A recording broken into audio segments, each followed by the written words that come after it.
episode of the Alamo City Sportscast with Mike Jimenez and Joe Garcia. Make sure to subscribe and hit that like button.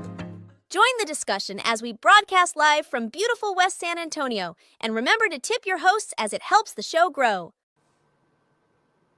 Good morning, everybody. We're live. What's going on, Joe? Can you hear me? Yeah, we can hear you, man. I was a little frozen. What's going on, San Antonio? What's going on, South Texas? Of course, this is the Alamo City Sportscast coming at you from two different cities today. Joe Garcia is in the west side of San Antonio. I'm on the north side of Houston, just outside of Houston right now in Conroe, Texas.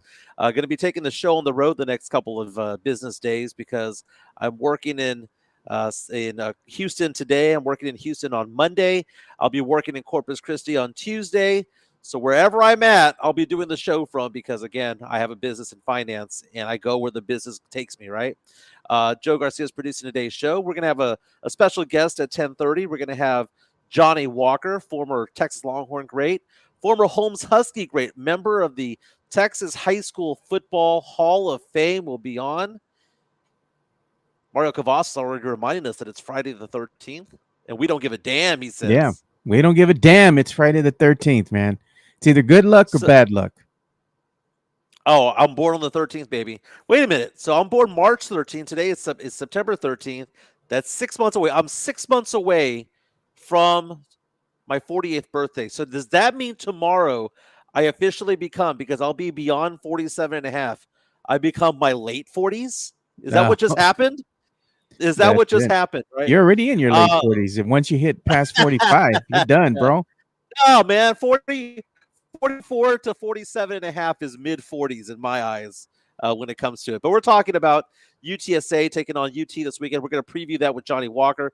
Johnny's also going to talk to us about the Dallas Cowboys and the NFL season. Week 2 already underway. Yesterday, Buffalo Bills spanked the Miami Dolphins. We talked about this. We knew that the Bills were going to go in there and spank that Dolphin ass. But what we didn't know was that Tua was going to get hurt again. Third quarter, concussion again, the third of his career. He had 2 back in 2022. Now the big question is, what's going to happen to his career? Is he going to be like an Andrew Luck who retires in his 20s because of so many injuries? If you remember the last time he got concussed back in 2022, what did he say? He thought he was going to retire. Yeah. Now that whole season is in jeopardy right now. Lots of drama when it comes to the Miami Dolphins. Week 1, Tyreek Hill got pulled over and he got dragged out of the car by the cops. Week 2, Tua goes down with another injury. They asked head coach McDaniels what the timeline was for Tua. Guess what he said? We haven't even thought about it. We have no timetable when it comes to Tua Tagovailoa. But last night, Buffalo Bills whipped up on them. I believe the score was 31-10, and it was over in a hurry. It really was. Now, Tua got hurt late in the third quarter, 4th and 4 in the red zone, trying to pick up a first down. He did pick up the first down, right?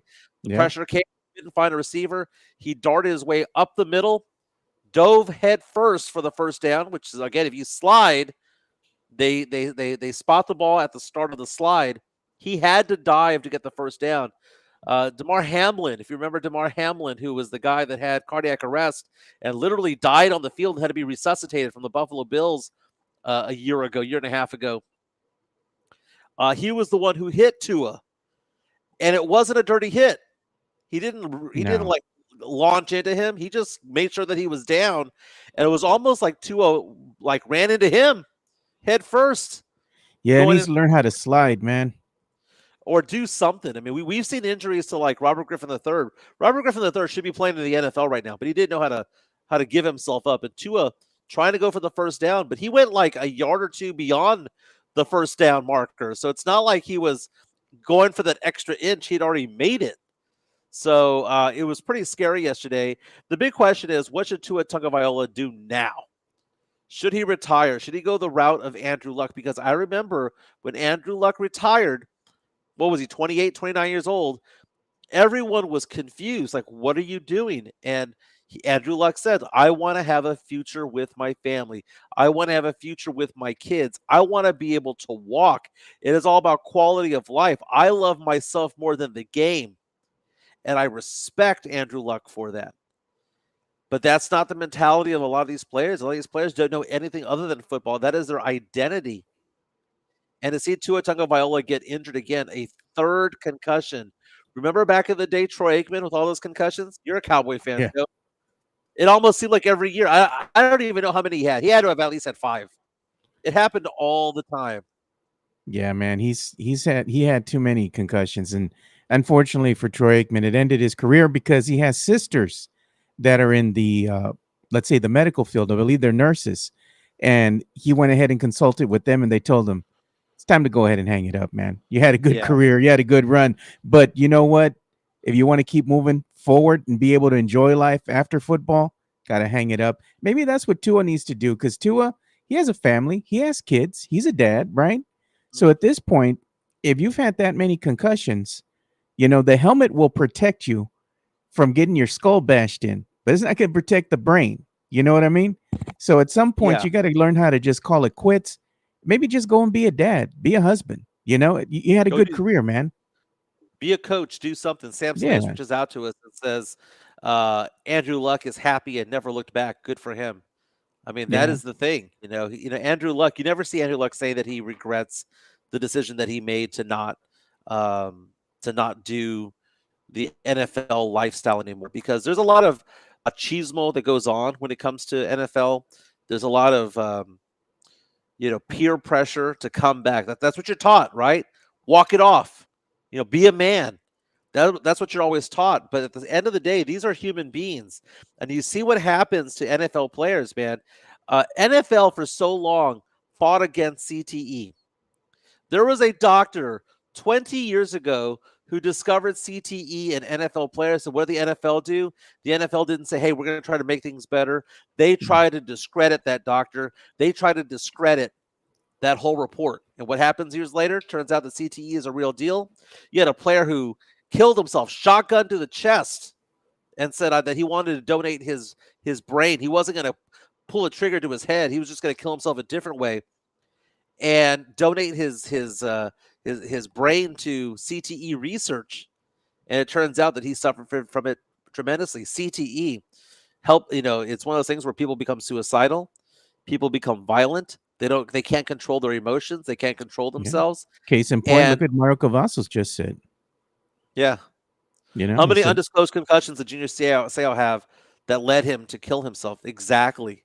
By the way, I'm looking it up. Troy Aikman, number of concussions he had? 10. Jeez, bro. He had 10 in his NFL career. The last one was a hit by linebacker LeVar Arrington of what was called the Washington Redskins back in the day. And that ended his career. And I remember Steve. Go ahead. I remember Steve Young back in the day. Was somebody who got hit a lot. But again, you're looking at Tua Tagovailoa.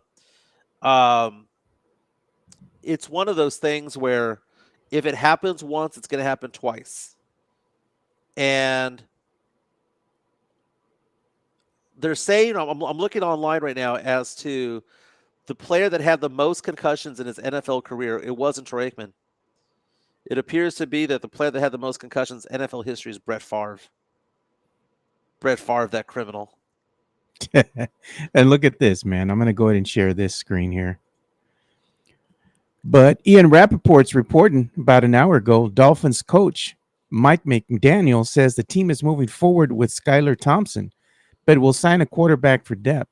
As for Tua, the best thing I can do is not assess what this means from a football standpoint. He added, timelines give anxiety.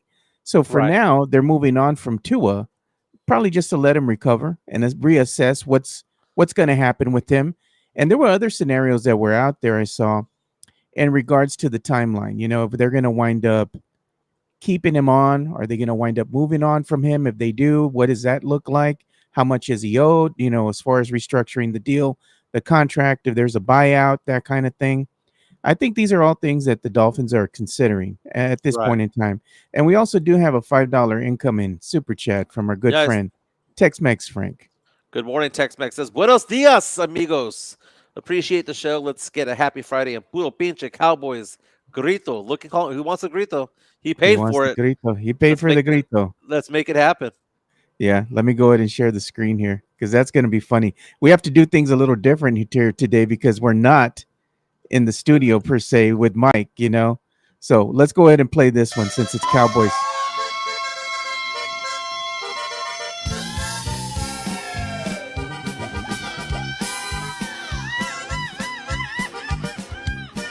There we go. Very nice. Very nice. Mario Cavazos coming out and saying, I don't remember Troy clenching his fist or making scary motions after getting concussed. They're not all the same. No, They're man. they're not all the same. Some are worse than others. Who brought up Junior Seau. I mean, that was a guy that was so revered in the NFL. He was such a great player, and to see him die the way that he did was awful.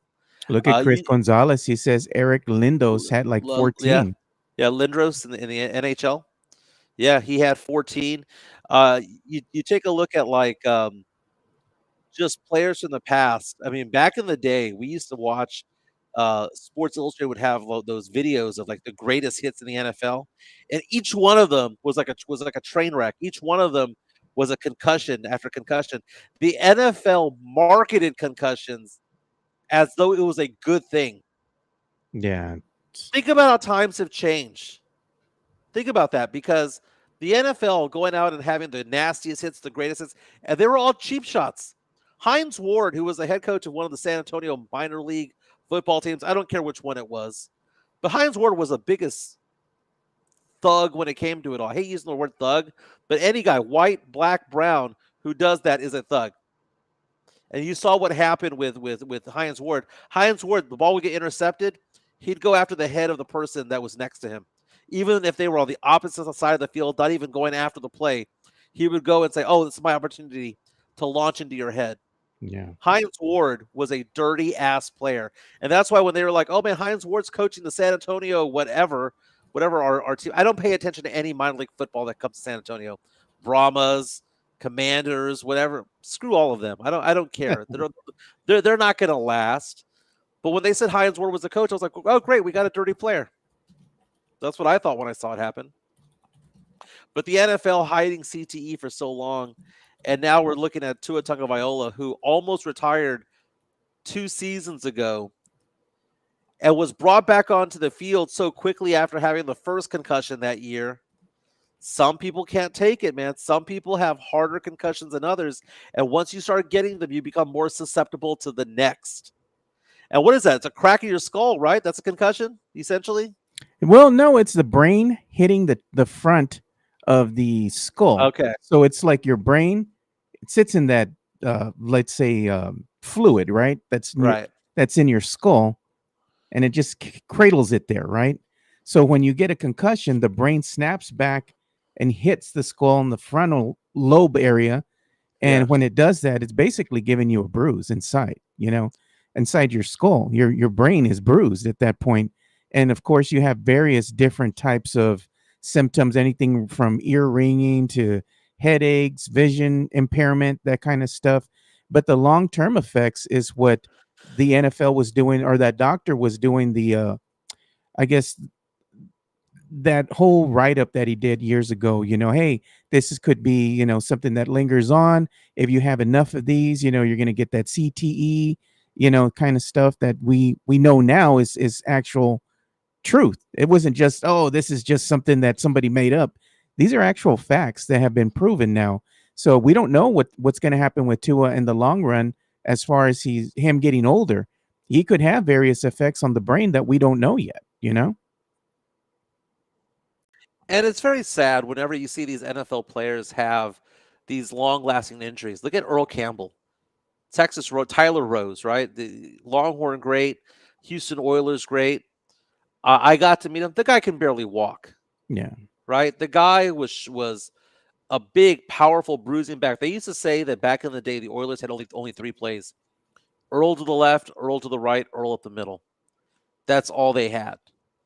And now he can barely walk. I don't even know if he's still alive, and if he is, it's not the greatest quality of life. I got to meet him years ago, got an autograph from him. He signed a book of mine, one of his biographies.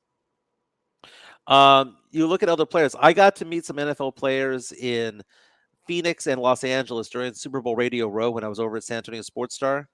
And you see these legends. They wear the gold jackets, the Hall of Fame jackets. They might only be 50 years old, 60 years old, but they walk and look like they're 10, 20 years older. And these players are doing it for our entertainment. We see these players who've come out and say that these hits are that they're getting repeatedly are like getting in car accidents time and time and time again. So it's amazing when you see certain players, you know, be okay. We saw Tom Brady doing the broadcasting the other day. Tom Brady seems to have survived it, right? But he has a lot of teammates that he won Super Bowls with who are going to have miserable lives because they didn't make as much money. And for a fact the NFL is not going to take care of them. The No, NFL has to man. be shamed at taking care of their legends. It's crazy, man. And it's also other sports, boxing, MMA, WWE, all the wrestling, right? There's a lot of concussions going on, and it's all done for our entertainment. At the end of the day, it's all done for our entertainment, and it's just part of the game, Yeah, and look it's at not going to Mario. go away. Mario Cavazos is saying, was it ever mentioned how many concussions that the great Muhammad Ali had? It may led to what became of him. Yeah.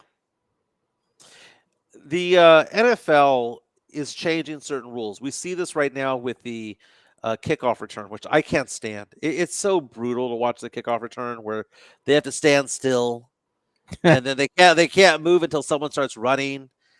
And there's a landing zone and all return zone or whatever they call it. It's so stupid. But why are they doing that? It's because they found that a high percentage of their concussions were coming off of what? High percentage of injuries are coming off of what? Special teams. Because you have players who are running from the 40-yard line all the way 60 yards down to annihilate somebody who's catching the ball, getting a 50-yard head start and running towards them. At least in this sense, there's not as much momentum in what they're doing. So I guess the NFL is making some moves. We do see some NFL players who are starting to wear different types of helmets. I saw an article. I didn't really go deep into the article, but Kind of lost the audio there, Mike. it There you go. looks weird because it's like a shield around it. It's like an absorber around it. Yeah, Whatever it they have almost to do, looks it's going to like an change. airbag. Yeah, yeah. It's like it's like an airbag. It's like a pillow over the helmet, right? So Yeah. so we'll talk a little bit more about that later on. But the Bills got the win. Bills now 2-0 on the season. Josh Allen looking pretty good. They got a pick six. They scored on another. Well, as a result of another turnover, the Tua had. Tua's interception in the first quarter was not really his fault. It bounced off the hands of the receiver, got taken back. You might actually ask the question, if you're down 24 points, what are you doing in the game late in the third quarter? Yeah. I can see keeping them in there a little bit longer to the start of the fourth because we saw, for example, Aaron Rodgers get pulled from the game the other day once it got out of hand. Could you have said the same thing for the Dolphins? The Dolphins weren't going to come back to win that game, right? They were down 3 touchdowns. They weren't going to come back to win that game. But Tua going for the first down on 4th and 4. And Damar Hamlin, you got to feel for Damar Hamlin because of all the cardiac arrest and all that he went through. But it's not like he did anything wrong. He just made sure his guy was down. Damar Hamlin did not do a dirty play. It was just an unfortunate one where the momentum of Tua Tagovailoa went towards the lower body of Damar Hamlin, and he pretty much concussed himself when it was all said and done. Jesse A talking about the Guardian cap. That's exactly what it's Yeah. called. That's what Mario Cavazos was saying. Tua should have been playing with those Guardian helmets. Yeah. So let's talk more about the NFL. The Dallas Cowboys are going to be hosting the New Orleans Saints on Sunday. It's a noon kickoff. Houston Texans playing a Sunday night game on ESPN. It's going to take on the Chicago Bears. Who is more likely to win? Cowboys against the Saints or Texans home against the Bears? I would argue that the Texans against the Bears is the easier matchup because Caleb Williams threw for just 93 yards. Yes, he has weapons around him. He has good wideouts that were brought in over the offseason, has a good running back. Yes, he has weapons, but Caleb Williams looked like a deer in headlights his first game as an NFL pro. Got the win. Jaden Daniels looked better for the Commanders. But if I'm looking at it right now, I think the Houston Texans have an easier road to a victory compared to the Cowboys. And I'm not saying that as a Cowboys hater. I'm not saying that as a Saints fan. I'm just letting it know that when I look at it right now, I believe the Cowboys and Texans are both going to win, but I think the Cowboys might have a little bit of a harder time. Now, I hear that Johnny Walker is joining us right now. Let's go ahead and bring him on in. We're going to bring him on right now. There Johnny he is. Walker, my man. How you doing? How you guys doing? Doing good, Johnny.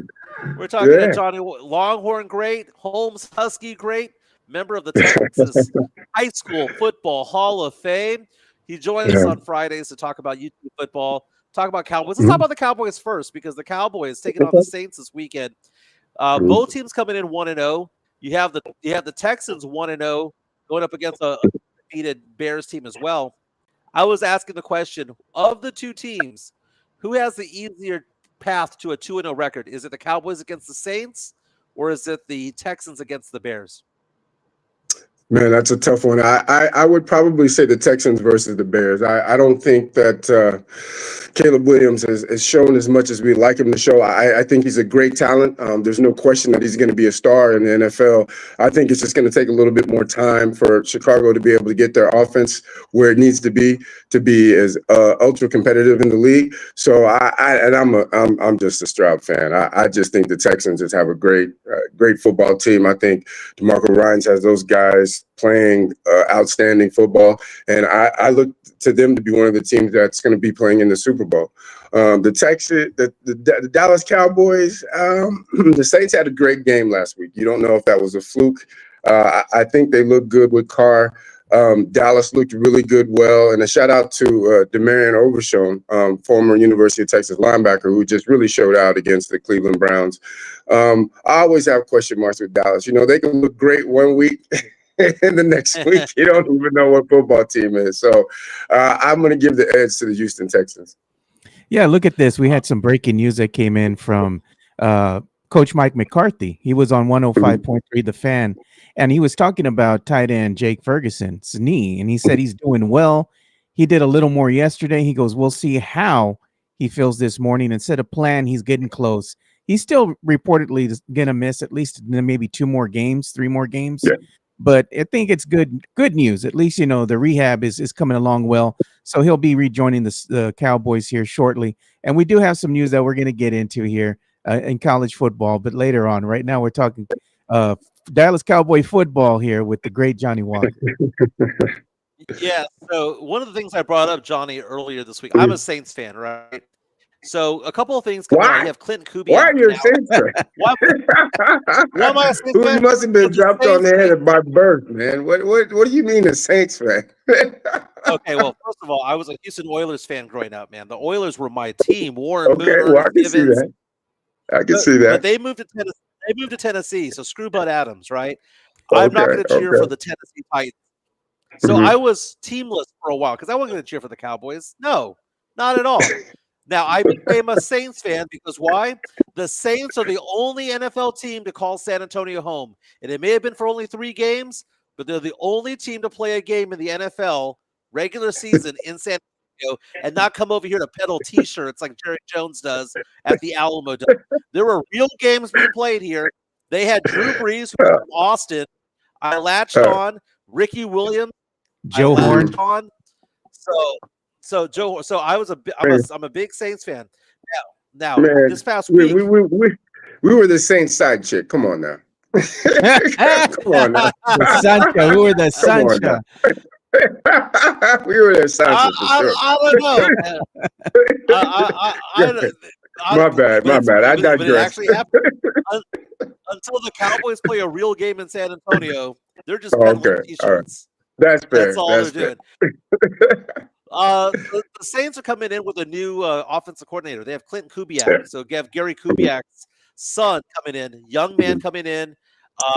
He was the the passing game coordinator for the 49ers last season. Now he's taken over as offensive coordinator. The Saints had a difficult time moving the ball up and down last year. David Carr David Carr was Derek Carr was injured. You're supposed to be a Saints fan. You don't even know your players. Don't even know the name of his own quarterback. Johnny, tell him. Yeah. You're killing me, man. Yeah, we were talking about the Texans a second ago. That's how average and mediocre he is. Derek Carr was hurt most of the year last year. Came in, and he still had a decent year. But what I like about the Saints right now, here's what I like. They have a new offensive coordinator, Clint Kubiak, right? I like the fact that he's using Taysom Hill correctly. Taysom Hill is a baller. I love Taysom Hill. And I'm going through the draft picks of the Saints over the years. They've made a habit of drafting offensive linemen repeatedly. Trevor Penning, they've had 3 first rounders on offensive linemen the last 5 years. They had a second rounder on offensive linemen the last 5 years. They have a young core on the offensive line.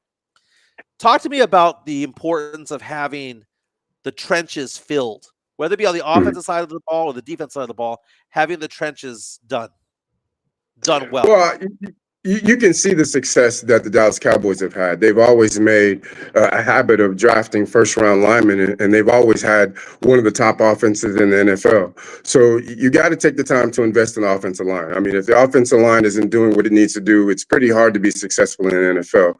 So kudos to Coach Kubiak for doing that. And as we can see, New Orleans has become a better football team.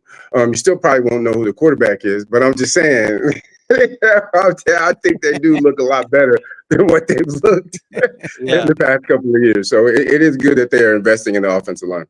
I like Johnny coming in here firing at you, Mike. I know.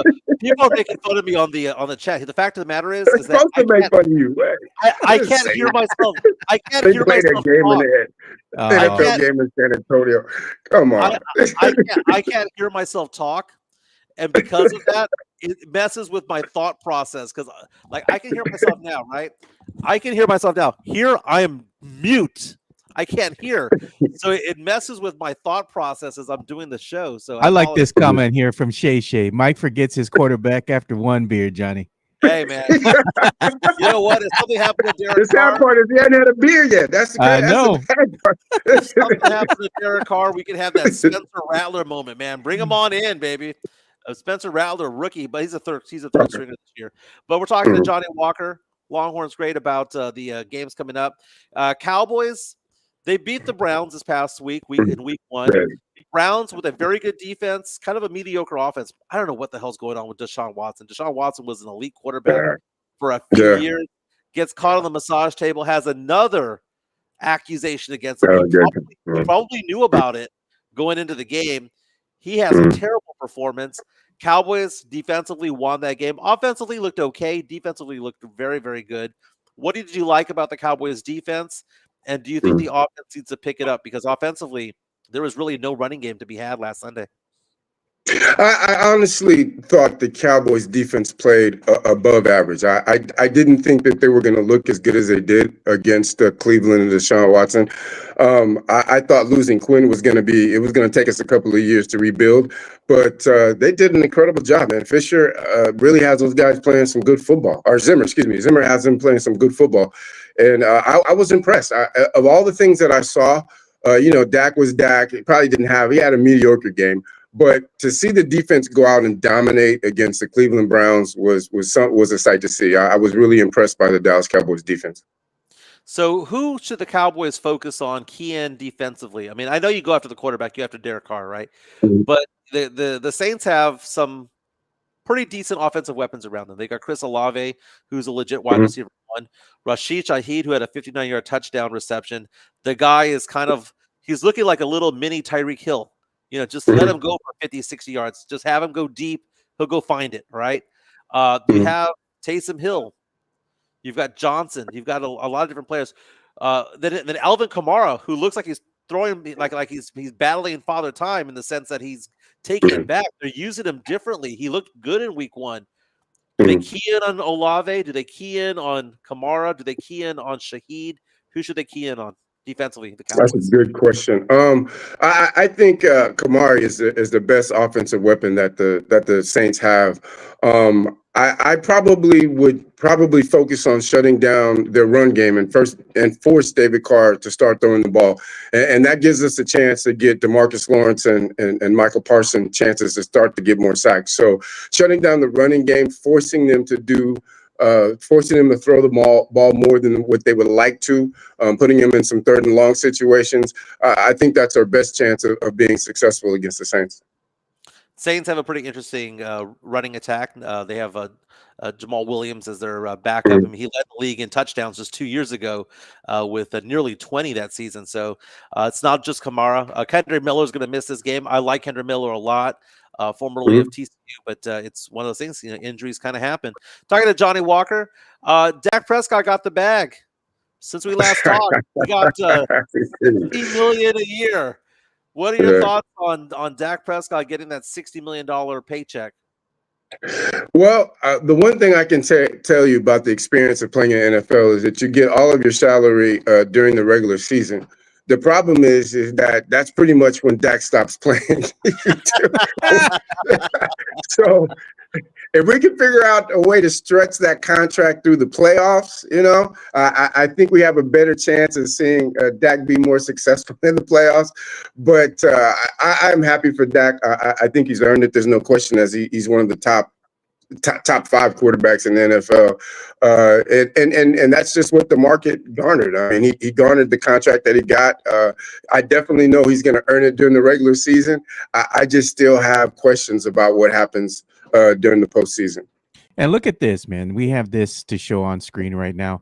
This is a little excerpt from Dak Prescott talking with his brother about finishing his career with the Dallas Cowboys on his new deal. Mm-hmm. Here's a quote he said in this interview. "First off, I plan to play more than 4 years, so Jerry's going to owe me another contract. I owe so much to the city of Dallas, and I want to be able to deliver my end of the deal and bring the city, bring the Jones, bring the Cowboys organization a Super Bowl that's long overdue." You believe that Dak is the guy that will actually take the Cowboys back to the promised land to get them into that Super Bowl? Well, we got 250 million reasons to believe that he will. I mean, that's a lot of money. So play was an $80 million signing bonus. Yeah, I that's a good answer by Dak. That's the answer that he should give. That's definitely something he should say. Again, kudos to Dak for being able to get the contract, and for Jerry Jones for being able to sign him. There's no question, again, that he's one of the best quarterbacks in the league, but I will always have apprehension until I see him successful in the postseason. I mean, that's just the big question. And it's not just Dak. I mean, it just seems like the whole Dallas Cowboys football team doesn't show up during the postseason. And so you're going to always lean more toward the Coach McCarthy, when you see a team that just tanks during the playoffs. Yeah, I think what we're going to do, Mike, too, is we're going to start transitioning here a little bit. We did bring the great Johnny Walker on, not to just talk Cowboys football, but we're going to be talking about the matchup that is going to be coming up here, UT versus UTSA, Mike. Yeah, I want to get into that in one quick second, but while we're still focused on the NFL a little bit, that scary moment yesterday involving Tua Tagovailoa. Oh, yeah. Concussion of his career. He talked about retiring after his second concussion in 2022. Now the Dolphins are saying that there's no timeline when it comes to him. Are you envisioning a scenario like Andrew Luck, where a player as talented as Tua hangs the cleats up in his 20s? I don't think he has a choice. I really don't. The second concussion was scary. To see this condition that he was in. I know that we've tried to do some research on the effects on concussions. Having his third concussion, and quite frankly, that didn't look good either. Watching the game. I think, unfortunately, it's time for him to hang it up. I mean, you got to think about that football is just a small portion of your life. He's a great quarterback, there's no question, but now you've got to start thinking about long-term health. And I think that, unfortunately, the concussions have taken a toll on him, on this young man. And I think for the best interest of himself, for the best interests of his family and his future family, I think he needs to hang the cleats up. I do. So I'm taking a look at the contract that he signed. Tua Tagovailoa is 26 years old, signed a 4-year, $212 million contract back in April. That's about $53 million a year. 167 of it is guaranteed. So, I mean, if he does hang him up, he's still going to get paid. So he has generational wealth coming his way. Yeah, I mean, we understand that, and that's great, but you got to be able to enjoy it too. I mean, what good is it if you from the concussions that you had and knowing some of the side effects that come from multiple concussions, you want to be able to enjoy your life too. That would be the biggest question for me. I just think that he needs to hang it up. He can't afford to have another concussion. There's no question that he's a great football player, but man, you got to let it go, man. You just got to let it go. Yeah, Here are the numbers regarding to his contract right here. I'm showing them on screen. Yeah, I was going to get into that Spotrac and also Front Office Sports, which I was checking out right now, saying that although more than 200 was guaranteed, the fact of the matter is if he were to retire because of something medical, the amount that it was guaranteed drops to 124. Still a very good amount of money there, but Tua Tagovailoa, just 26 years old. Again, no timetable on his return. Talking to Johnny Walker, I'm going to be honest with you, Johnny. I was asked if I wanted 50-yard line seats this week for the Longhorns versus UTSA Roadrunners, and I was like, "Nah, I'm all right. I'm all right. I don't want to see that beat down." No, I think I'll be honest. Between me and you guys, I think the thing that UTSA would be most excited about is that $1.6 million check that they're going to get to play Texas. I think that would make me party and be excited about coming to play University of Texas with that showing against the Texas State Bobcats. And you know what? Shout out to Texas State. I mean, I think their new coach has done a phenomenal job. They really should have won the game last night, but I think that we've seen just how good Texas State is with the dominating UTSA in that football game. So I mean, I'm San Antonio born and raised, love San Antonio, but man, I don't see UTSA having much of a fighting chance against Texas this week. There's no lies detected in that statement, Johnny. I'm just saying, when it comes to looking at the talent pool that both of these football teams have, Texas has the better talent. They're going to have a better team out there. I mean, UTSA might make it a game for maybe the first half of the first quarter, and then the wheels will fall off unless UT puts up 21 points. I'll be honest.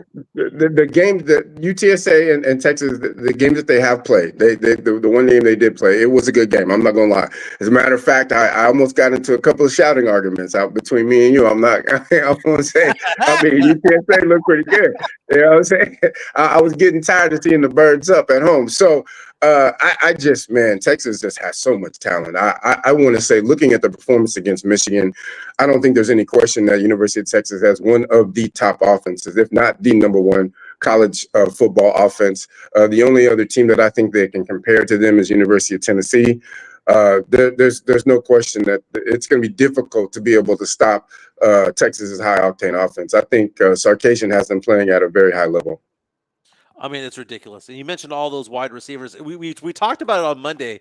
We brought you up because you were on the show last Friday, and you convinced us that this was not only going to be a UT victory over Michigan, but that UT had a chance of blowing them out. And that's exactly what happened. Michigan fell behind. They did not have the quarterback to compete. Quinn Ewers, by the way, now, according to the Vegas Sportsbook, is now the favorite at 5-1 odds to win the Heisman Trophy. Quinn Ewers is one of those things where I know Longhorn fans really want the Arch Manning era to begin, but I think Quinn Ewers is going to have one of those legacy years where you're going to look back and go, why didn't we not love this guy more? You know what? I love the fact that, and I think, to be honest with you, I think it's best that Archie Manning has been able to sit this long. I think that coming into the University of Texas, I think the level of high school play that he played in Louisiana just wasn't up to par to be able to be successful at the college level.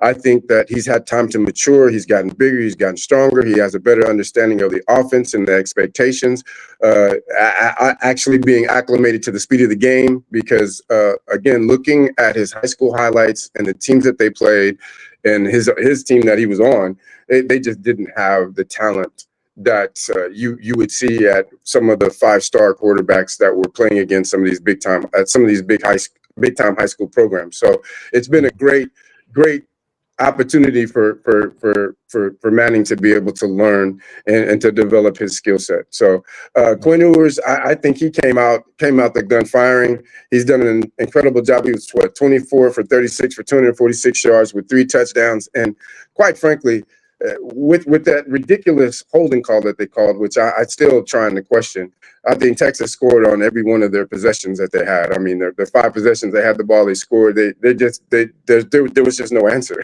I mean, they just dominated. I mean, they just have an incredible offense. They really did.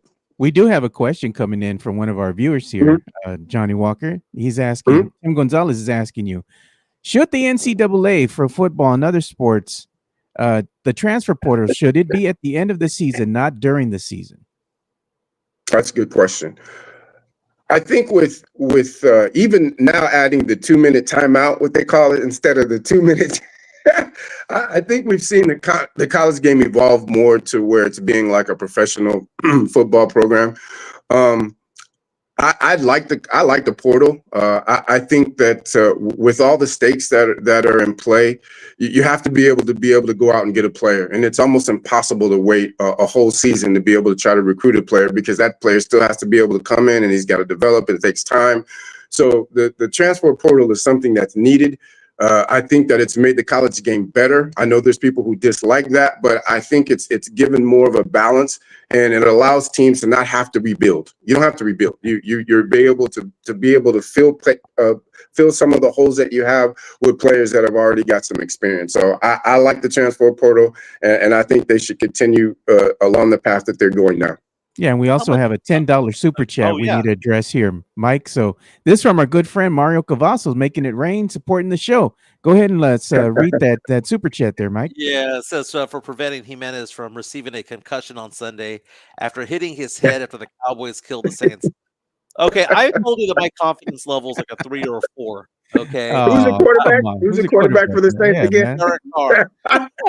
David Carr.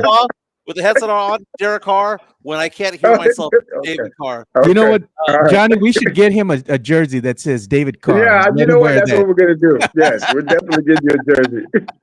So you're doing the quarterback. Spencer Rattler, okay? It's going to say D. Carr, so it's a 50-50 chance of getting it right. What's your quarterback's name? Well, my question for you is, we were talking about the transfer portal. You say you're a supporter of the transfer portal. Yeah. How much NIL money would Johnny Walker have received in the late 80s? Ooh, and do you look back at that and think to yourself, man, I missed out? I would have retired out of college because because you got to remember, I played football and baseball, so it'd have been an endless funnel of money coming in. So I would have retired. You're prime time Johnny Walker, man. Look at that. I would have retired. Yes, I would have. I'd have been doing podcasts my entire life. no, but it's, you know what? It's really great to be able to see the young college athletes make the money, because college football. When you saw the TV contracts coming in, I mean, what SEC, what is it, like $15 billion TV? I mean, the money was just staggering. And the money that you're giving college coaches, I think what Georgia's coach is making, $13 million a year. He's guaranteed, 10 years. That's $130 million. I mean, it was just too much money. I mean, it's just too much money, and you couldn't justify it anymore, because honestly, you're relying on amateur players to be able to generate the kind of revenue that college football is bringing in. And let's be honest, it's bringing in billions of dollars. I mean, at some point, you had to come to reality and realize that if it weren't for the college players, you were not going to be able to generate that kind of revenue. Yeah, you need players out on the field to have a game. Gotta have them. Yeah, gotta have them.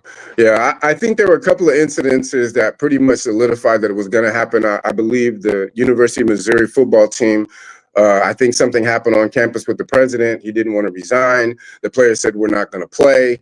The ESPN asked for their $1.8 million back. And so guess what? Within 10 hours, the president resigned. So they realized that they had to start playing players. It's just that simple. What's a 19-year-old Johnny Walker buying if he got 50 G's in his pocket back in the late 80s?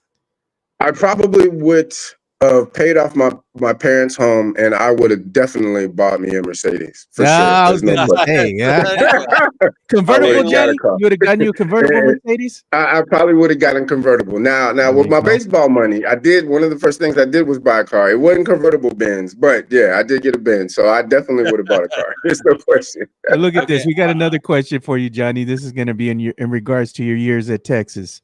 Tim Gonzalez saying, Mr. Walker, all your 4 years at Texas, what was the hardest class you took in college? That's a good question. Probably the ones I had to stay awake in. No, that's a good question. I think I took a college algebra class, man. That was hard, man. I wasn't a math person, so that was probably the hardest class. I don't do math either, Johnny. That and my conversational Spanish class, that was hard too, because I literally knew nothing that the professor was saying. I just laughed when I saw everybody else laughed, and I was able to wing it. But you know what? Real talk though, Johnny, every time you have a female Spanish teacher, they're always cute, man. They're always hot. They are cute. She was cute, and she was from Spain.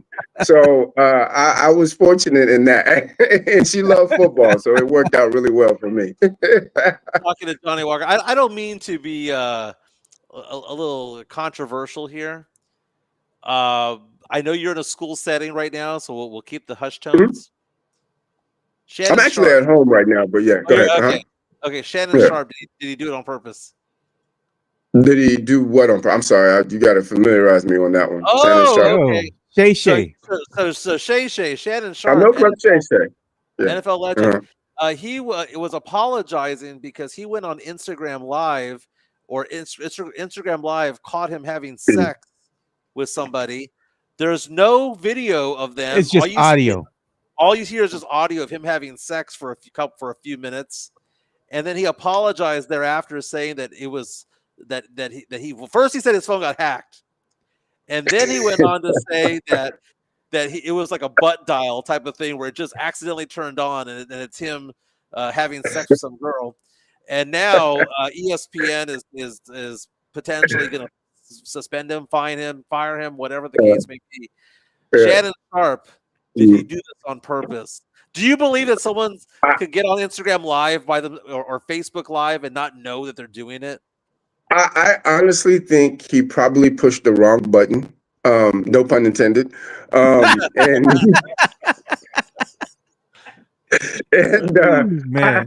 I don't honestly think he would have done that on purpose.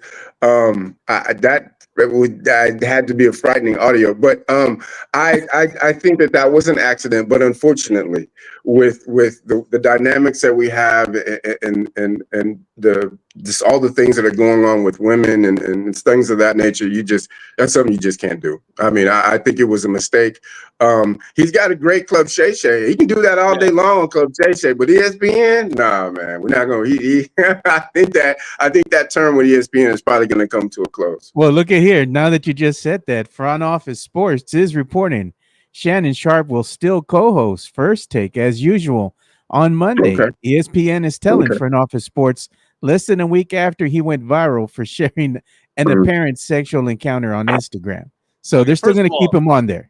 First of all, he did it on purpose. Okay. Did it on purpose. Why would you do that? The odds are okay. To get on Instagram Live, you have to do like 4 or 5 different things to make it happen, right? He had to have known, and he's holding his phone, and he throws the phone off to the side. So it's just weird. All you see is the phone being tossed. That's all you see. I think he was probably trying to press video, and he pressed the wrong button. I think he pressed the wrong button. I'm trying to tell you. I mean, yeah, you got those big old fingers. They've probably been broken several times. I mean, no telling which way direction it was going. I mean, he just pushed the wrong button. I mean, you know what I'm saying? I mean, it happens, man. I have the same problem when I'm trying to text. I just give up, man. I just throw it. My fingers, I can't text. Yeah, I just think he pushed the wrong button, man. So, but fortunately for him, I guess ESPN has realized that when it comes to the following that he has and the success that he has with Club Shay Shay, it would just benefit the show to keep him on there. Yeah, we're gonna kind of. I was going to say about his podcast, how popular Shay Shay it is. Yeah. How he doesn't need ESPN. He really doesn't. Yeah, he doesn't need to do the show with ESPN. I think they know that. Go ahead, Joe. I apologize for interrupting. No, I was going to say, I was going to ask Johnny about something here because, we're going to kind of switch gears a little bit here and get back on track with talking college football. And what I was going to ask Mr. Walker here, the great Johnny Walker, is look at what happened here on the X. It says schools to watch for expansions to the Pac-12. And we're looking at schools that are on the list. The one that stands out, UTSA. They might be making the move over to the Pac-12. What do you think about that? I think it would be a good move. I think that hat off to Coach Traylor. I think he's done a phenomenal job of increasing the brand of UTSA football. I think that UTSA has come a long way, and it is definitely a program that needs to be reckoned with. And to be able to get into one of the I don't know if Pac-12 would be considered a Power 5 conference. I think they're trying to work to get back to that.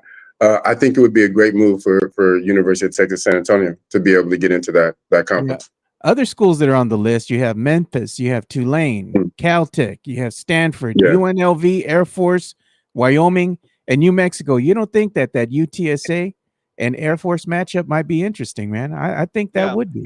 I mean, and what I like about this, here's what I like. Can you show that list again there, Joe? Sure, I'll show it right now. What I like about that list is this, because we were talking about how Pac-12 added 4 teams yesterday, right? They added Boise State, right? Who else did they add? They added Boise State, like Fresno State, Colorado State. That didn't really excite me. But you take a look at a school like Stanford and Cal. Yeah. So you have the educational aspects of it all. You add a military component to it with Air Force. You add a Tulane where you add big cities, Memphis, New Orleans, San Antonio. Yeah. You've got the San Francisco area. You've got Las Vegas. You've got Denver. You've got Albuquerque. You've got some pretty good media markets to go on. This is a Pac-12 that I can be in favor of. And it'd be weird for UTSA to change ship again. The only problem with that, Mike, is it's not the Pac-12. How is that the Pac-12 anymore? I mean, I don't get it. I mean, it's not the Pac-12. You might as well call the conference something different now. I mean, I don't see it. That's the only thing. The Big 12 isn't the Big 12 anymore either without Texas and Oklahoma. But that is true. That's definitely true. Well, but I'm just talking about, Pac-12 has always been the West Coast teams, and now you're getting into Central United States. And I mean, it's not the Pac-12 anymore. And I think that with conference realignment, things like that are going to happen. I understand. But I mean, like the Big Ten, you got USC, UCLA. Like what? I mean, guess what? That's ridiculous. Like, no, but can you imagine going to the Alamo? I didn't even flow together, man. What are you talking about? That's crazy. Oregon, come on, man. That's crazy. But from I get it. But UTSA fan perspective, I want to see UTSA play Stanford. I want to see. Absolutely. I want to see Stanford come to town. I want to see Cal come to town. I want to see Air Force. Imagine the pageantry of San Antonio. Yeah, I agree. Air Force Here. Oh yeah. You want to see that Stanford mascot running up and down the field with Rowdy? Yeah, he's a tree. Yeah, he's a tree and Rowdy. I think for UTSA, this is probably the biggest conference they'll be able to get into. If they're able to get into the Pac-12, I don't see them being able to get into any of the other bigger conferences. And if it was going to happen, they'd have to be able to get into the Pac-12 and start and start really showing their true colors. They'd have to start winning and doing great in all of their programs to be able to chance to get in some of the true Power 5 conferences. So this is a good stepping stone for them. I do like the progression that UTSA has taken. It seems every couple of years they've been able to move up to a stiffer conference. So I think the Pac-12 is the next step in that stepping stone. Before we let you go, Johnny, we forgot to do something last week. And it's a tradition that we have over here at Alamo City Sportscast. It's a get to know you segment. Okay. So the get to know you segment is you go work out in the gym right now. What music do you have playing? Give me some artists that you're listening to. You lost me with workout in the gym. Oh, you go for a jog, you go for a walk, you work out at all. Or even if you're driving around town, you're driving around 410 and 1604. Oh, okay. Walking up and down the stairs. Yeah. Okay. Probably working out the gym. No, probably. I'm Drake. I'm a huge Drake fan. So it would be one of countless Drake songs. I'm a big Drake fan, so I listen to Drake. Okay, so that dovetails into Kendrick Lamar being the Super Bowl halftime performer in New Orleans coming year. What were your thoughts when Kendrick Lamar went after Drake and the beef that they had and Not Like Us and coming out and becoming a sensation? More money. That's all it is. It's a chance to make more money. There's nothing wrong with it. I get it. I mean, I get it. I'm a Kendrick Lamar fan. I think he's kind of tailed off a little bit this last couple of albums, but I think he'll be able to pick it back up. So I'm hoping that he'll be able to get to that next level. All right. Last get to know you question. Back in the day, 80s and 90s, Okay. who was your celebrity crush and who's your celebrity crush now? Oh man, that's a tough one. Who was my celebrity crush back? Wow. My celebrity crush back in the day, probably Dolly Parton. For some various reasons. That Dolly Parton was probably celebrity crush. Who would be my crush now?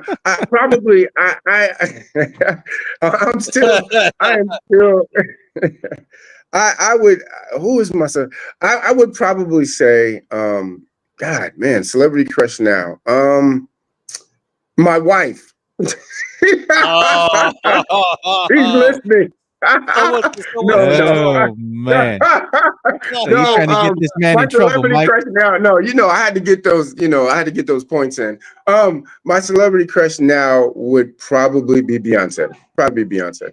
Very nice. Great answer. Great answer. Well, everybody here, celebrity crush here on the show is going to be the great Selma Hayek, man. She's already pushing 50. Oh, She's still looking good. That's a good one. Yeah, she looks real good. Yeah, absolutely. One of my favorite Dolly Parton moments, and you can YouTube this, is when she did the top 10 list on the David Letterman show. And it was the top 10 things you don't know about Dolly Parton. And Dolly Parton's giving the answers, number 9, 8, 7. And number 1, they're like, what are the things you don't know about Dolly Parton? Number 1, and she goes, I got a great ass too. I couldn't get past the first 2. I don't know about the 10. The first 2 were good.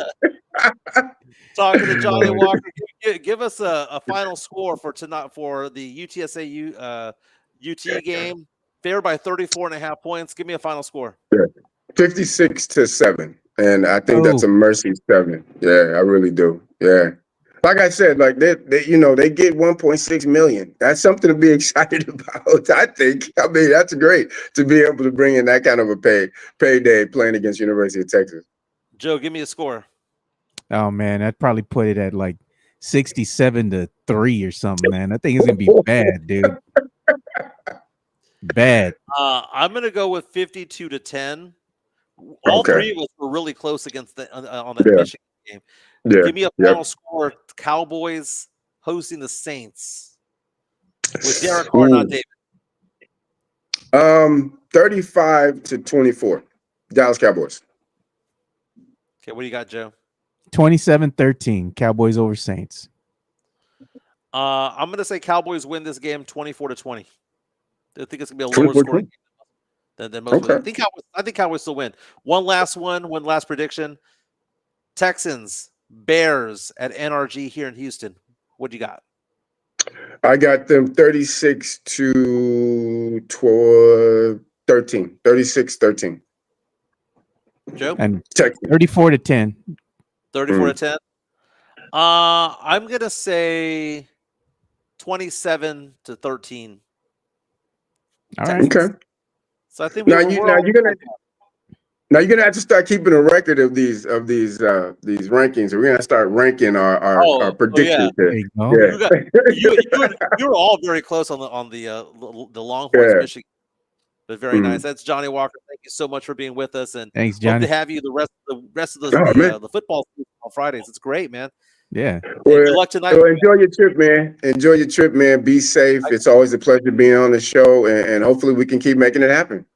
I got to Yes, rake in sir. that money, man. I got client meetings in Houston today. Got client meetings in Houston on Monday. I got client That meetings. NIL, man. I ain't getting no business in San Antonio for some reason. Thanks for being with us, Johnny. We'll Oh, see you, not a Johnny. problem. Appreciate you having me, man. All right. Bye-bye. Appreciate it.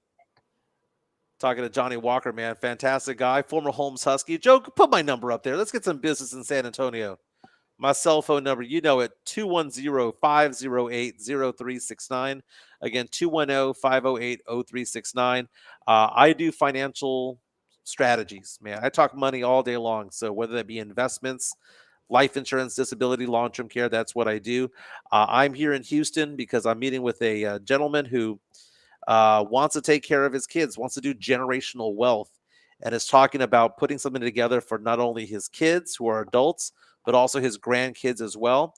He also has a pension that he has through a company and wants to know the best thing that he can do with his pension. His wife is a flight attendant and is asking me to look at her stuff as well as she retires. He's already retired. She's going to be retiring. So I'm working with that. I got a guy from AT&T that I'm working with. I got a guy from Coke Industries. I got a guy from other teachers and whatnot. I work with a lot of different people when it comes to their financial strategies. Again, Mike Jimenez, 210-508-0369. Thank you. Gotta say that. Gotta keep me in business, baby. Okay. We have some great comments coming in, by the way, man. Yeah. This is funny. Mario Cavazos is saying, you guys need to have a pick'em segment. Yeah. I think we'll start doing that again next week. We should do that. Yeah. And look at this. Agree. Tony Ornelas, David Carr needs life insurance, Joe. Yeah. David Carr. Okay. Joe, see the headphones that you have on, Joe, and people don't realize that this happens. I was in TV news for 10 years. I was on air for 8, right? Sometimes you have things that go on in your ears and it messes with your equilibrium. It messes with your ability to talk, right? Sometimes when the reporters and anchors are having conversations or talking on the news, they have people in their ear, and it's just like you're processing and talking at the same time. When I do this, I can't hear anything. So that's why I had it off to the side so I could hear. So I was trying to do this and talk, but it was brutal. And I lost my train of thought. So I have to do it off to the side like this so that I can both have the microphone working and I can actually pay attention to what I'm doing. So I know people, Tony Ornelas earlier was like, oh, you just messed up, man. It's all nonsense. No, I mean, I do this and 90% of the sound goes away. So it has to be off to the side. Hey, you know what we need to do too? We need to go ahead and give some love to our good friends here over at MCS General Contracting and Chris Leha, because the show now, as you can see with the new look that we rolled out today, it's powered by MCS General Contracting. So let's give them some love. MCS General Contracting, more than 30 years of combined experience in concrete placement. They are the best in the business, honest pricing, high quality work. They get going on house foundations, driveways, concrete patio decks. If you want to extend the deck, extend the driveway. If you're a business and you need to put together a slab, a parking lot, or other concrete placement services or sidewalks, reach out to MCS General Contracting at 210-774-9155. They're confident in their skills, so give Chris Leha over at MCS General Contracting a call at 210-774-9155. And thank you for being a sponsor of this show. MCS General Contracting. More. There we go. I stopped it. There you go. No, they do a fantastic job. As I've mentioned several times before, I am a customer of theirs, a client of theirs. They did a sidewalk on the side of my house, did an amazing job. Chris Leha and the fellows did an amazing job, and they did it quickly. They were very methodical in what they did. When Leha came out, man, I'll be honest with you, I was embarrassed at what my yard looked like at the time. He didn't give me any comments. He roasts me on social media, right? But in person, being a professional, he didn't do that. He just says, "Here's what we should do, and this is why we should do it." They did an amazing job, man. Go, Chris Leha, already saying late to the party, was out here laying that diamond hard concrete this morning. I know, because when it rains, you can't do it, right? So he's back on the job. At least the temperatures are getting a little bit better. Joe, what's going on at the airport, man? I read an article today from KSAT and MySA about San Antonio Airport that Southwest Airlines might take off. What the hell's going on? It's stupid stuff going on. So what's basically going on is that you have the San Antonio people who have run the San Antonio airport are at odds right now with Southwest Airlines. The dispute is the airport is going ahead and adding a new, wing of construction. Yeah, Southwest Airlines has been in one of the oldest terminals since 1984, I believe. That's when it was built. So they've been housed there, and they've been there forever. But Southwest Airlines was promised a spot in the new terminal, and they're bringing in about 40% of the 40%. business to the San Antonio International Airport.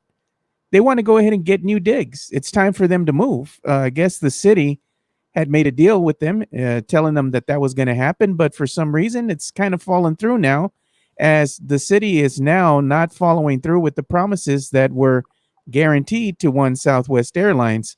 So what's happening is that Southwest Airlines is unhappy because they don't really see a room for them to grow the way that they had projected based on what the San Antonio city of San Antonio had originally told them. So now San Antonio is kind of backtracking a little bit, and Southwest Airlines is saying either you give us what we want and we get put in the new terminal, because we're projected to bring in 50% of the business as growth is going to happen. So we need to be put in this new terminal for expansion, to go ahead and handle the growth that is expected. And we're going to see if they can ink a deal out, because if not, Southwest Airlines will up and move. I know a lot of us here in San Antonio use Southwest Airlines. Usually they're on the cheaper side of the airfares, to go and get it where you need to go. Whether you're going to go to Florida, you're going to go to Tennessee or something, you're going to go to Vegas, usually going to fly Southwest Airlines, But who knows, man? The city of San Antonio right now, everybody's upset because they're like, their biggest concern right now is inking out that new deal for that new Mission Stadium that's going to be put in the middle of downtown. And they're forgetting you need people to actually want to come to the city. And that's been one of the biggest issues here in San Antonio, is it being a small market team, or small market mindset, should I say, is that it's so hard to get to San Antonio, for one, then to fly out of San Antonio. What do we all have in common when we fly out of San Antonio? We have to go and get a layover to go somewhere else, another connecting flight, whether it be in Houston, whether it be in Dallas. There's not a lot of one-way flights. And that's been the biggest issue here with San Antonio and its growth. If it was easier to get here and fly out of here, we'd have more people that would want to come here and visit. San Antonio's got to get its stuff together, man. This is ridiculous. Yeah, so the Express News has a headline that says Southwest Airlines is not getting space in the new terminal. It's putting up a fight. I think that they had offered the new terminal to American, if I'm not mistaken. I overheard that someplace. American Airlines, which is headquartered in Dallas, doesn't have a lot of traffic coming in and out of San Antonio. Like you mentioned, 40% of the travel coming through the city is through Southwest Airlines, projected to be 50%. Damn straight they should be the one taken care of. You take care of the one that brings you the most business, and that is Southwest Airlines. San Antonio has a very, very lame airport system. I like the fact that I can get in and out pretty quickly. I like the fact that I don't have to go to the airport 2.5 hours beforehand, because I've gone to different cities like Dallas, Phoenix, Atlanta, Chicago, LaGuardia, New York, where it's a pain to get in and out of. LAX, pain to get in and out of. But I like the fact that it's easy. But at the same time, international flights, you got to fly into Houston to go someplace. You have to fly into New York or or Miami to get to where you need to go. Even if you're going to Mexico, you have to fly from San Antonio to Houston to get to Mexico half the time. So that's a little bit weird, and it's disappointing because how do they not see this coming? How do they not see this coming? How do they not see that opening a third terminal, which is a good thing, they should have that.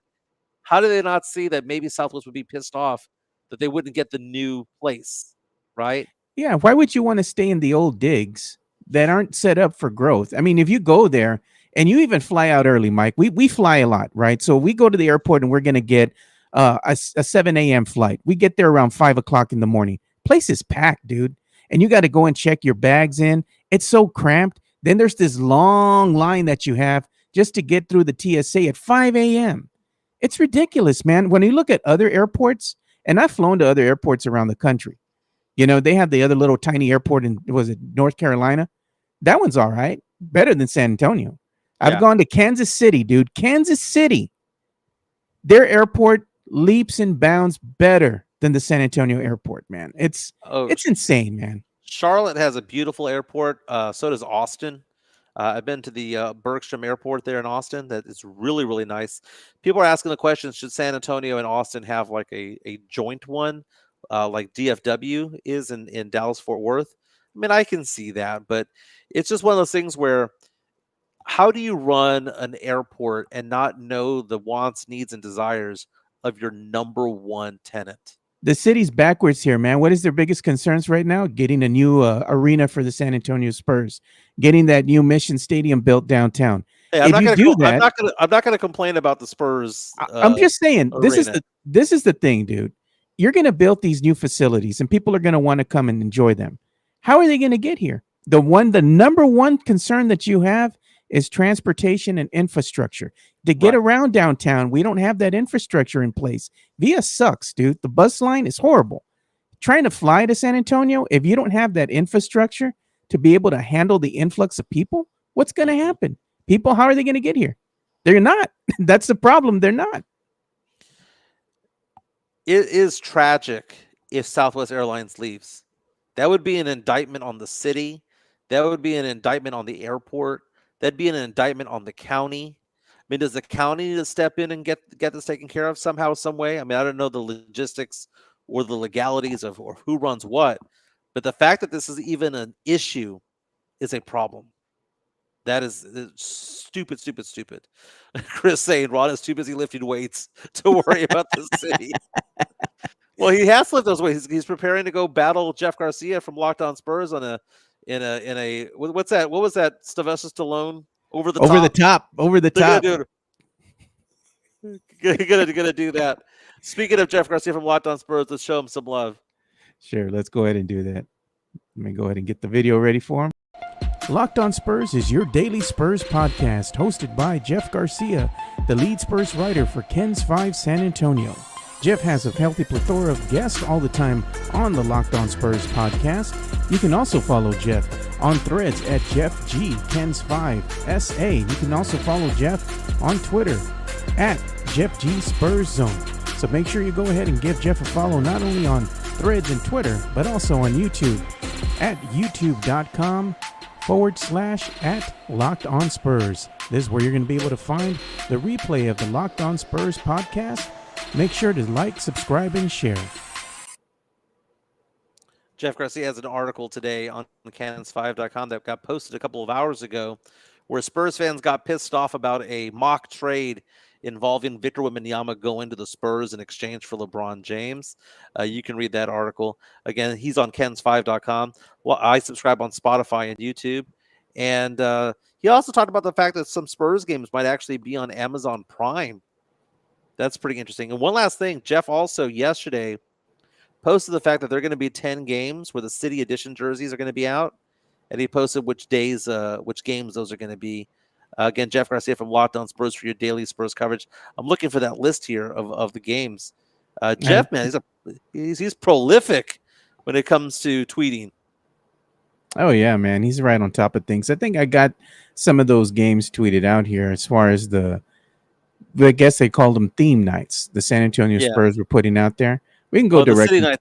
Oh, I have it right here. The first City night's going to be November 21st against the Utah Jazz, the 27th against the Lakers.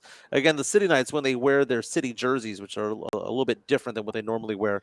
Man, they had me laughing. They roasted you yesterday. And they're like, Mike wants to have ICE be there on Hispanic Heritage Night.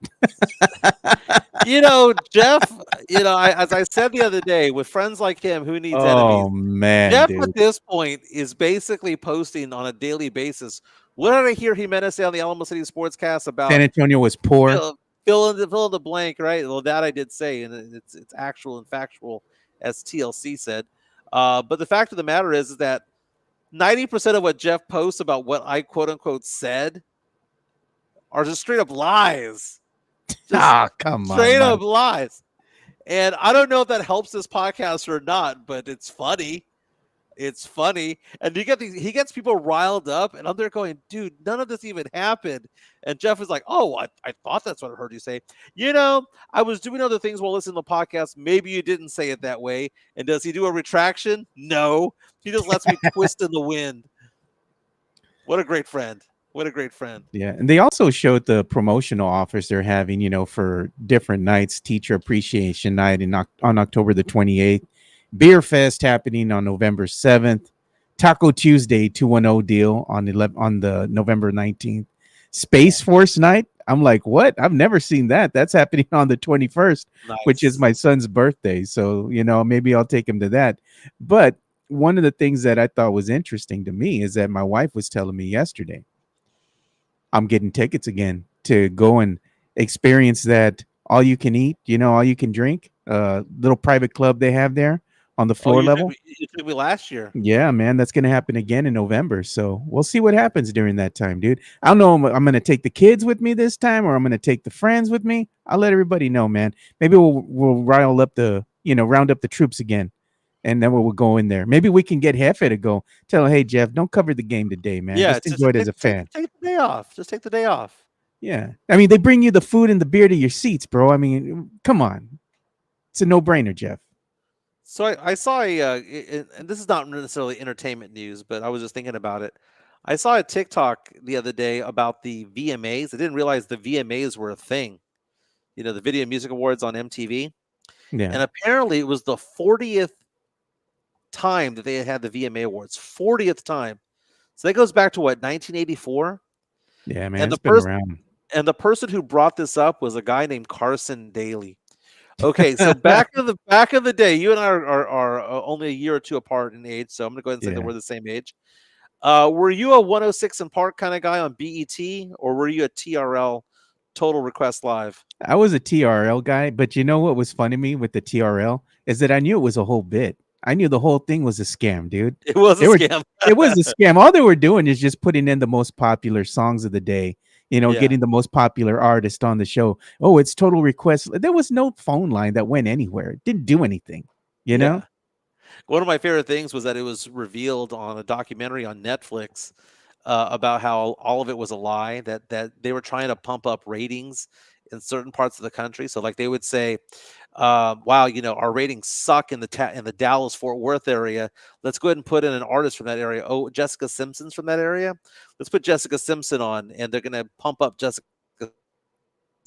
And then California put in California related to build them up.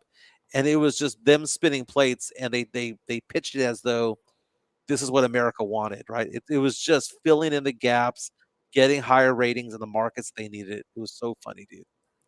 But MTV, I like music videos still, dude. I wake up every morning and I have my Samsung TV and whatever Samsung cable channel that it is. I have it on 2010's Vivo, and it's always Shakira. It's always Maroon 5. It's always Black Eyed Peas. Just something comes on every morning. I turn on the TV. When I wake up in the morning, that's what pops up. This to me has to be the comment of the day here. JHNSB. Mike told me Hispanic heritage is ghetto because nobody wears an undershirt. Well, first of all, I never wear undershirts. So, but you know what is ghetto? Oh, I'm going to tell you what's ghetto. Bro. Wearing a basketball jersey without an undershirt. Oh, come on. If you are a grown ass man with kids and you're walking around with a basketball jersey showing your armpit hair and there's not a basketball game to be found, You're not actually playing. And even if you are playing, cochinos, man, cochino by Oh, far. come on, Mike. I've seen some guys out there fit in good shape. You know, they don't need to wear an undershirt, man. Showing off the guns like Efe. I mean, maybe if you are in shape, but if you are wearing an XL or bigger, put on an undershirt, dude. You know, No. I understand if you're sculpting your guns and you want to show them off, that's great. But if you you know, if you wear a 38 waist or bigger, put on an undershirt. Look Just at Hooper Flash. He says, just use deodorant. dude, sometimes they don't, man. I had an uncle who may he rest in peace, who I played basketball with one time, and it was over on the west side. It was over off of kind of like where Alamo Ironworks is, and we were playing ball, and he went up for a rebound one time, and I went up, and I just came straight back down, dude. The smell was bad. Oh, man. West Side basketball is a different thing, dude.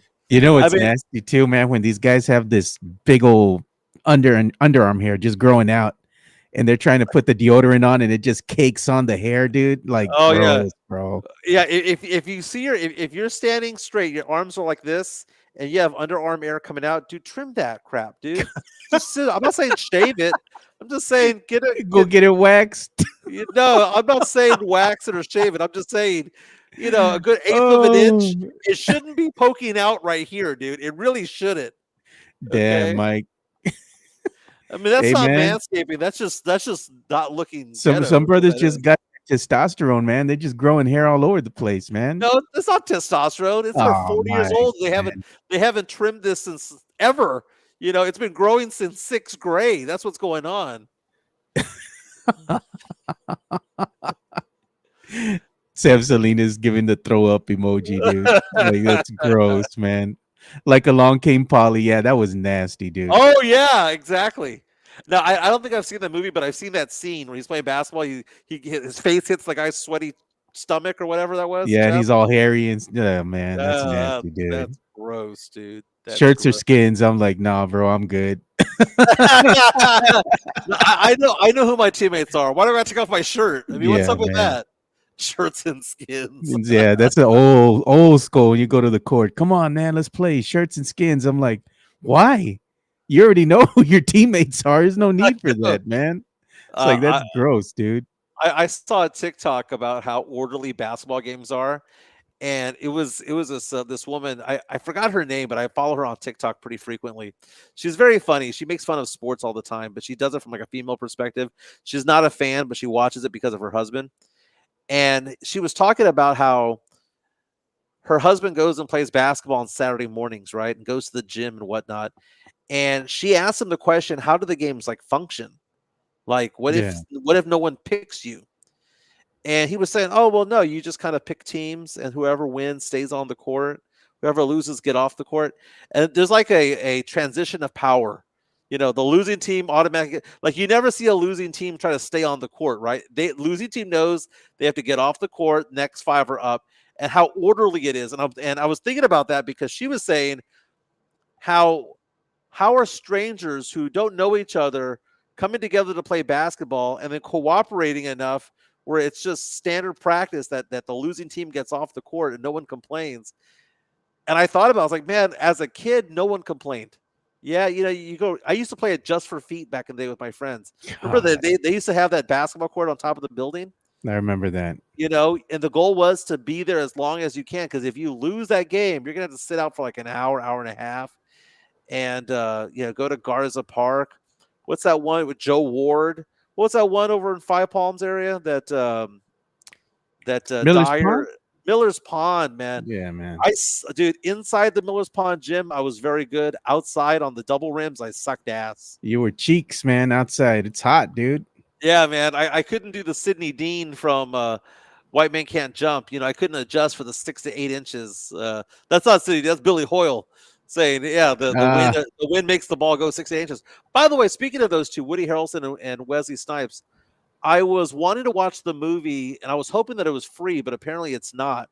The movie Wildcats. Oh, yeah, I remember that. Goldie Hawn, yeah. Okay, first of all, that movie came out in the mid-'80s. White Men Can't Jump came out in the early 90s. That movie Wildcats had Woody Harrelson and Wesley Snipes, Woody Harrelson, what did he do? He went from being quarterback to tight end, I think. He became Taysom Hill. Yeah. And then Wesley Snipes was one of the star players on that team. That was a good movie. I remember I watched that from the get-go growing up. I liked me some Wildcats. And then you had the big dude who would jump up to block the field goal. Yeah. That was funny. We got boxing today. Yeah, one of the things we're going to talk real quick about as we end the show here is that we got a big night of not only boxing with Canelo fighting, we also have the UFC. One and done is what Dana White has said. It's going to be the noche.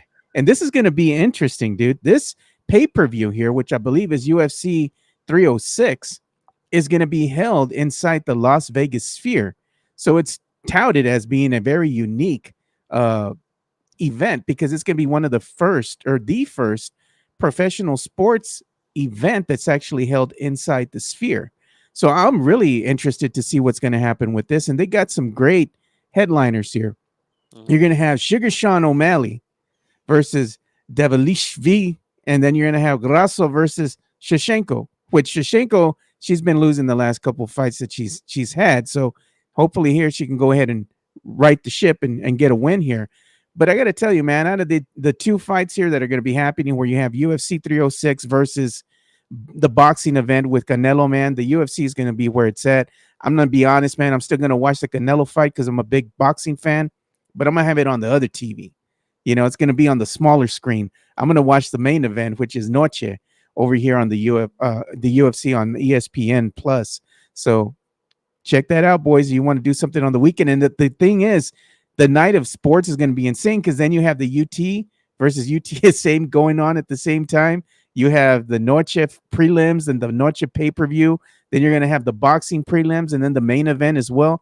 I mean, it's a great night of sports on Saturday. So make sure you're somewhere with your friends. You're enjoying the night, drinking some brews, man. It's going to be a good one.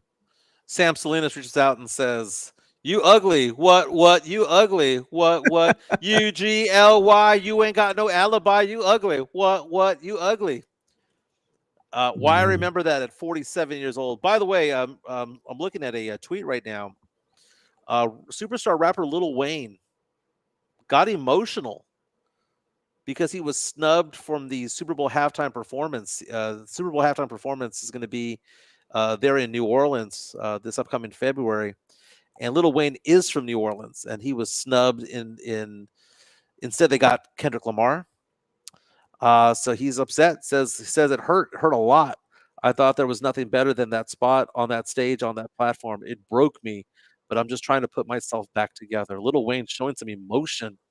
But Lil Wayne ain't the same performer he was back in the day. He did a performance, remember, a live performance, and people were giving him crap about it because he was absolutely booty crumbs, dude. He was cheeks for his live performance. How do you think he's going to do at a Super Bowl pay-per-view? I think this is a blessing in disguise for Lil Wayne because he's just not that same type of performer. Being at the Super Bowl, you're on the biggest stage. And if you're not, on your A game, I mean, the people are brutal as far as criticizing you right afterwards.